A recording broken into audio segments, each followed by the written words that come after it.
Bonsoir, Stéphane Masson, et je viens intervenir sur la Fête des Lumières en mettant des drôles de bestioles dans un ascenseur. Je suis intermittent du spectacle depuis 10 ans déjà, et j'aime bien jouer avec l'image. En fait, c'était une commande d'un centre culturel c'était en 2007 ou 2008, je ne sais plus exactement, où il y avait une superbe verrière classée. Et il voulait que je fasse quelque chose dedans, donc c'est à cette occasion-là d'ailleurs que j'ai mis ce poisson. C'est venu comme ça.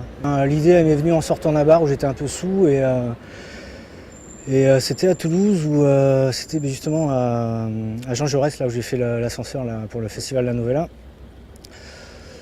Et j'ai vu cet ascenseur en verre et je voyais bien un éléphant un peu rose qui était dedans, un peu coincé, quoi. L'idée est venue de là, quoi.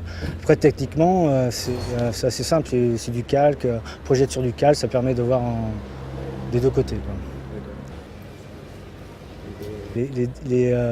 Ça s'est bien passé à chaque fois, j'espère que ça se passera bien cette fois-ci aussi, quoi. Voilà, quoi. C'est super hein, Lyon pour ça, parce qu'avec tout le monde qu'il y a, les gens en plus ils sont assez curieux d'installation un petit peu. Ils sont assez gourmands ici à Lyon. Je suis Bernard Rivalta.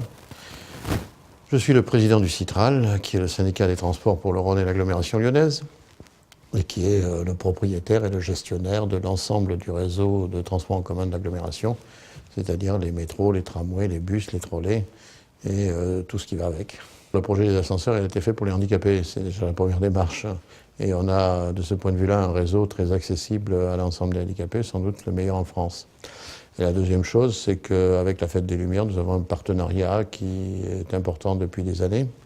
Et donc, cette année, nous avons trouvé les moyens de rendre un peu plus ludique ou festif l'accès qui est souvent considéré comme un accès pour handicapés.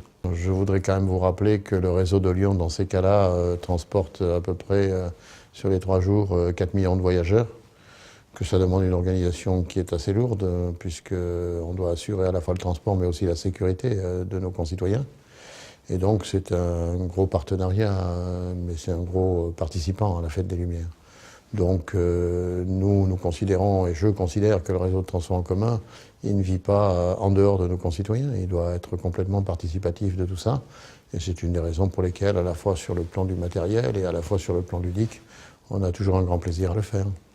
Il y a Cordeliers, il y a Croix-Rousse, il y a Foch, Jean Massé et Valmy. Et c'est là où nos concitoyens découvriront l'œuvre d'art en question que vous popularisez.